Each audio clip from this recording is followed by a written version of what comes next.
Hello friends, आपका स्वागत है आपके यूट्यूब चैनल पर। तो हमने जो पिछले जो पार्ट वन वीडियो जो हमने बनाया था उसमें क्या पढ़ा था। पाकिस्तान में जो लोकतांत्रिक शासन बनाने के क्या कारण है, क्या मजबूत है, क्या उसमें जो है स्थायी न रहने के क्या कारण हो सकते हैं, और पाकिस्तान में जो पाकिस्तान की समस्या कैसे है, वो भारत दक्षिण एशिया क्या देश है, किसे चीन को क्यों नहीं माना जाता, हमने फर्स्ट वीडियो में देखा है। अभी तक आपने फर्स्ट वीडियो जाकर नहीं देखा है, माफ़ कीजिएगा, अभी तक आपने जो फर्स्ट वीडियो जाकर नहीं देखा है तो आप जाकर वीडियो देख सकते हैं। तो आज हम इसमें डिस्कस करेंगे नेपाल के बारे में, श्रीलंका के बारे में, बांग्लादेश के बारे में। हमने पाकिस्तान के बारे में हम पढ़ चुके हैं। जो आपका चैप्टर नंबर जो ज्योग्राफी पॉलिटिकल का जो चैप्टर नंबर जो थर्ड है उसका, अगर आप चाहते हैं कि मैं आपके लिए जो पॉलिटिकल से संबंधित मैं आपके वीडियोज़ लाऊँ तो आप मुझे कमेंट में बता सकते हैं, मैं वीडियो बना के डाल दूँगा। ठीक है। अभी तक चैनल को सब्सक्राइब नहीं किया, सब्सक्राइब कीजिए, लाइक कीजिए और कमेंट कीजिए। तो चलिए स्टार्ट करते हैं। नेपाल में जो लंबे समय तक जो राजा रहे हैं, नेपाल के जो राजा रहे हैं लंबे समय तक, वो लोकतांत्रिक समर्थकों को जद्दादोह चलाती रही है। अब वहाँ की राजनीतिक से माओवादी भी बहुत प्रभावित हो गए हैं। नेपाल में जो राजा रहे हैं 2006 तक वहाँ पे शासन किए हैं नेपाल के राजा। और फिर उसके बाद क्या हुआ, सॉरी माफ़ कीजिएगा, जो लोकतांत्रिक वो राजतंत्र जो सरकार है वो 2006 तक रही थी। उसके बाद जो है वहाँ पे लोकतांत्रिक सरकार आ गया। 2015 में वहाँ पे नेपाल में नया शासन बन गया था। 2008 में नेपाल में राजतंत्र को समाप्त करने के बाद लोकतांत्रिक गणराज्य बन गया था, 2008 में बना था। और 2015 में जो है संविधान, नेपाल का नया संविधान बनता। हालांकि 2006 में भी बनाया गया था एक, लेकिन उसे समाप्त कर दिया गया और उस समय उन्हें बना दिया गया। 2015 में एक और संविधान बनाया गया था नेपाल का। तो आगे पढ़ते हैं श्रीलंका के बारे में। वीडियो में अगर आपको कोई भी चीज़ समझ ना आए तो आप हमें कमेंट में पूछ सकते हैं, मैं आपको बता दूंगा। ठीक है। तो चलिए स्टार्ट करते हैं। श्रीलंका को 1948, देखिए भारत कब आज़ाद हुआ था। भारत 1947 में आज़ाद हुआ था। ठीक है। और श्रीलंका कब आज़ाद हुआ, 1948 में। हालांकि ज़्यादा डिफरेंस नहीं है, एक साल का ही बस अंतर है। 1947 में भारत आज़ाद हुआ और 1948 में श्रीलंका आज़ाद हुआ। श्रीलंका एक सफल लोकतांत्रिक और सामाजिक आर्थिक क्षेत्रों से अपनी अच्छी स्थिति के बावजूद सिंहली और तमिल समुदाय की जातीय संघर्ष का शिकार रहा है। आपके पेपर में जो क्या है पूछेंगे ये दो चीज़ें, कि श्रीलंका में जो अच्छी स्थिति होने के बावजूद भी वहाँ पे किन दो जातियों के बीच जो है तनावपूर्ण स्थिति बन रहा है। तो जो है सिंहली है और एक तमिल है। तमिल जो है भारत का निवासी है, जो सिंहली है वो श्रीलंका के ही निवासी है। सिंहली श्रीलंका का मूल निवासी है, जो अभी मैंने आपसे कहा कि जो सिंहली है वो श्रीलंका का मूल निवासी है। और तमिल जो है जो भारत से जाकर श्रीलंका में बसे हैं, अभी मैंने आपसे कहा। यह संघर्ष मुख्य रूप से तमिलों द्वारा श्रीलंका को अलग राष्ट्र की मांग, संसाधनों का अधिकार लिए था। अब जो ये संघर्ष जो बना हुआ है मुख्य रूप से जो है तमिलों द्वारा जो है श्रीलंका को जो है अलग राष्ट्र मांगने की जो है संसाधनों के लिए जो था। वहीं दूसरी ओर सिंहली समुदाय द्वारा लगातार उनकी इस मांग का विरोध किया जाता रहा। जो वहाँ के श्रीलंका, अब आप ही ये डिसाइड कीजिए कि मान लीजिए हमारा देश भारत है। ठीक है। अब हमारा देश भारत है, अगर कोई आ रहा है कि भाई इसमें भारत का जो है अलग देश बनाओ, भारत में से अलग अलग राज्य निकाल के उसे देश बना दो, या भारत को आधा इसमें करके अलग देश बनाओ, तो क्या आप इसके लिए समर्थन देंगे? नहीं देंगे। तो उसी तरह भाई उनकी वो राष्ट्र है, उनका राष्ट्र है, तो जो तमिल जो जाते हैं वहाँ पे वो जाकर नए राष्ट्र बनाने की मांग करते हैं कि भाई श्रीलंका को नया राष्ट्र बनाया जाए। तो जो वहाँ के जो मूल निवासी है भाई इसका विरोध करते हैं। आपके घर में ही कोई घुस रहा है, कहेगा भाई इसका आधा जो घर मेरा है, तुम निकलो इस घर से, तो तुम उसका विरोध करोगे कि भाई तुम सीधे साधे बन के निकल जाओगे कि चल भाई, इन्होंने कहा, भाई ने कहा, चलो भाई निकल जाते हैं। बस यही सब है और कुछ नहीं है। तो उनका जो घर है, उनका जो वहाँ पे है, तो जाके उसमें से अगर अलग राष्ट्र की मांग करेंगे तो ये थोड़ी हो पाएगा, ये संभव नहीं हो पाएगा।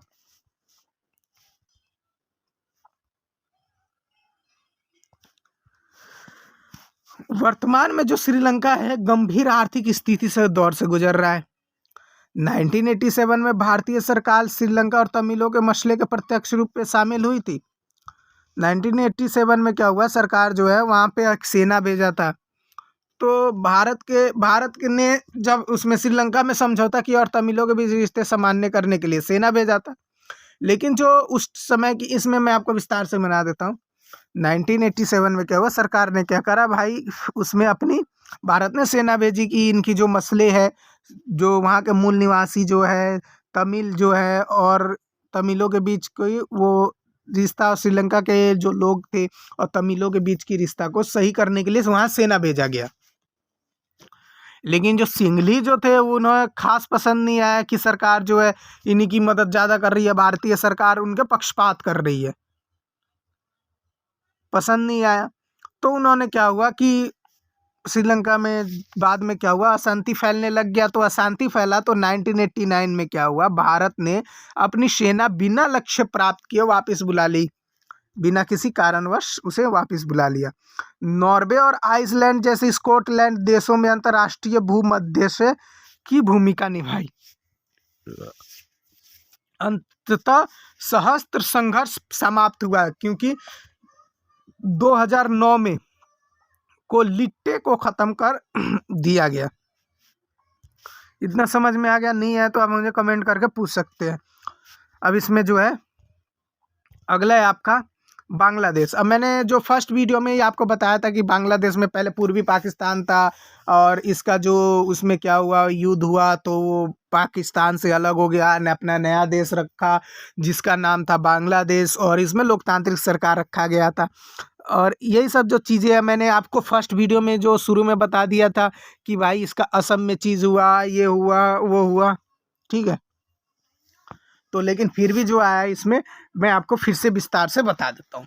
देखिए 1947 से 1971 तक बांग्लादेश में क्या हुआ, पाकिस्तान का अंग रहा।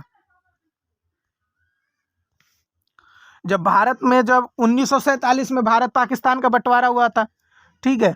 तो 1947 में जब भारत पाकिस्तान का बंटवारा हुआ तो क्या हुआ कि तो एक तरफ दे दिया गया, क्या दिया गया, ये हो गया भारत। ड्राइंग पे मत जाइएगा, थोड़ा वैसे ड्राइंग खराब है। अब ये जो है ये दिया गया था पूर्वी पाकिस्तान था, पहले था क्या था, पूर्वी पाकिस्तान था। ये क्या था, पाकिस्तान था, जो पाकिस्तान है वर्तमान में जो पाकिस्तान है। तो बाद में जब 1971 में क्या हुआ कि युद्ध तक बांग्लादेश का ही अंग था, पाकिस्तान जो था, बांग्लादेश जो पाकिस्तान का ही अंग था। लेकिन 1947 से 1971 तक इसे पूर्व पाकिस्तान के नाम से जाना जाता था। मैंने अभी कहा था इसे पूर्वी पाकिस्तान के नाम से ही जाना जाता था। अंग्रेजी राज के समय जो बांग्लादेश और असम के विभाजित हिस्सों में पूर्वी पाकिस्तान के जो का यह क्षेत्र बना था, इस क्षेत्र के लोग पश्चिमी पाकिस्तान के दबदबे और अपनी ऊपर उर्दू भाषा को लादने के खिलाफ थे। इस क्षेत्र के लोगों ने बंगाली संस्कृति और भाषा के किए जा रहे दुर्व्यवहार के खिलाफ विरोध जताना शुरू कर दिया। इस क्षेत्र के जो जनता थे उन्होंने राजनीतिक सत्ता के समुचित हिस्सेदारी की मांग उठाई।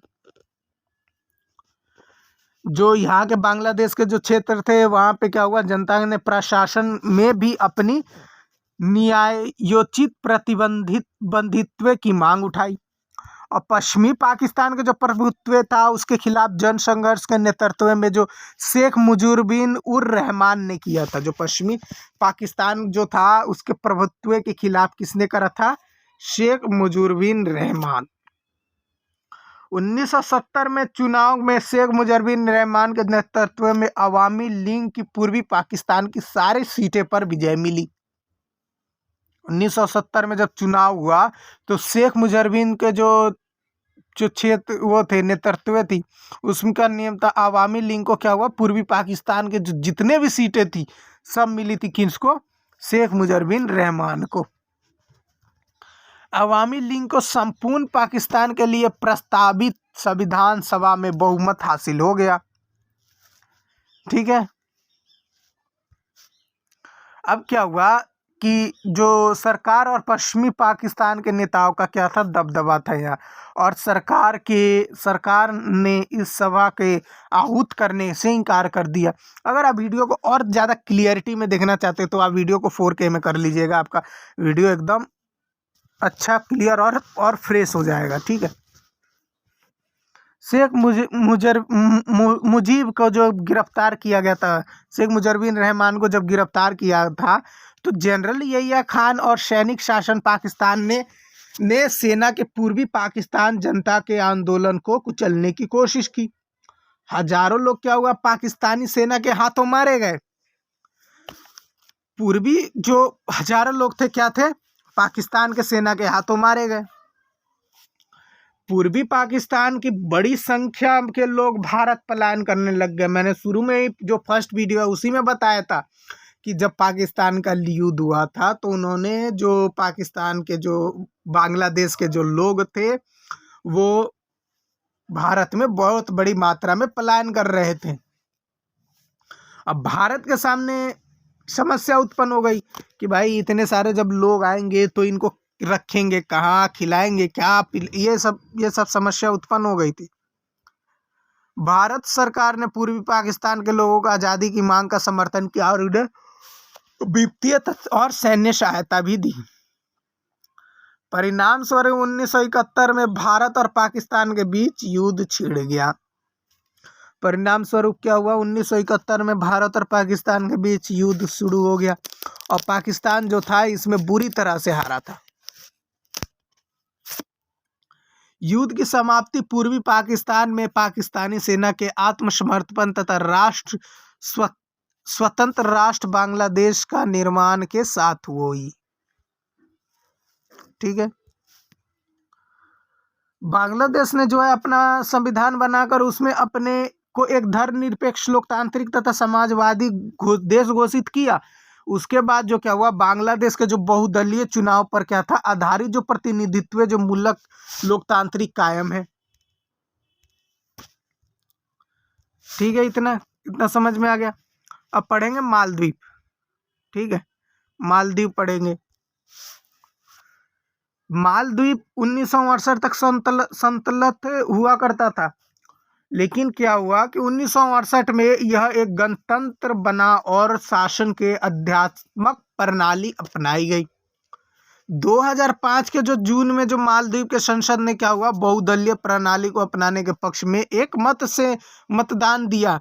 मालदीवियन डेमोक्रेटिक पार्टी जो है एमडीपी का फुल फॉर्म क्या है, मालदीवियन डेमोक्रेटिक पार्टी का देश के राजनीतिक मामलों से प्रभावित है। लेकिन 2005 में चुनाव के बाद मालदीव जो था लोकतांत्रिक मजबूत हुआ, क्योंकि इस चुनाव के विपक्षी दलों को कानूनी मान्यता दे दी गई थी।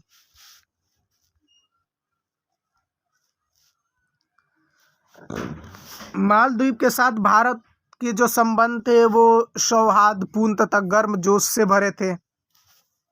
1988 में क्या हुआ, मालदीव ने भाड़े के जो सैनिक थे उनके द्वारा एक षड्यंत्र को नाकाम करने के लिए भारत ने वहाँ अपना सेना भेजा।